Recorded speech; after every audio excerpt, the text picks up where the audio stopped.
Chers collègues, cette proposition de loi visant à moderniser la régulation du marché de l'art intervient dans un contexte de libéralisation économique outrancière du secteur. La primauté du droit européen a permis de détricoter progressivement le régime singulier du marché de l'art dans notre pays.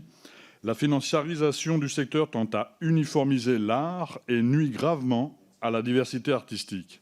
Les capacités d'innovation des créateurs et des créatrices, ainsi que leurs possibilités d'expérimentation, sont donc mises à mal par l'insécurité permanente dans laquelle les plonge l'hypermarchandisation de l'art.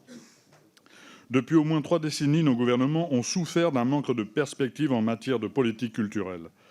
Pour pouvoir exister sur un marché de l'art, il eût fallu en premier lieu soutenir la création artistique, quel que soit son domaine d'expression. Tel ne fut pas le cas. Les interventions au coup par coup pour ne soutenir que certains artistes déjà fléchés, la préséance donnée depuis les années 80 aux arts conceptuels au détriment de l'art pictural, ou encore les investissements importants réalisés par les fonds nationaux et régionaux d'art contemporain et les musées au profit d'artistes étrangers, aussi talentueux soient-ils, sont autant de mesures qui ont contribué à la confidentialité de l'expression artistique française. Cette regrettable situation n'évoluera pas si nous n'accompagnons pas convenablement les artistes, sans lesquels il ne saurait y avoir de création artistique. Nous déplorons depuis des années la distance de l'État en la matière. Nous contestons l'idée que la solution des engagements des pouvoirs publics dans l'action culturelle soit l'accaparement du secteur par de grands mécènes privés.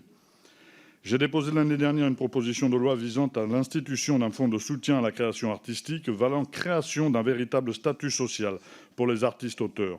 Cette proposition est une contribution à ce qu'il conviendrait de construire en la matière, mais vous l'avez rejetée.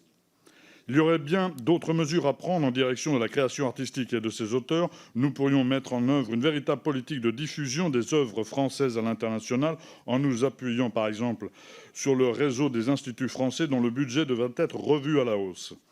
Nous pourrions surtout mettre fin à la niche fiscale sur le mécénat dont le coût pour les finances publiques avoisine les 900 millions d'euros chaque année. Une gabegie financière supportée par l'ensemble des contribuables pour satisfaire les goûts artistiques des plus riches.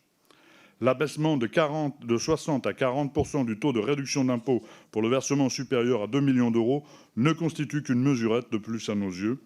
Nous soutenons une nouvelle fois que les recettes fiscales que pourrait générer la suppression de cette niche pourraient servir à financer une politique volontariste afin de redynamiser la création artistique et d'améliorer la visibilité des œuvres françaises dans le monde. À l'aune de ces réflexions que je viens d'exposer, nous ne pouvons adhérer à la proposition de loi présentée aujourd'hui. Merci.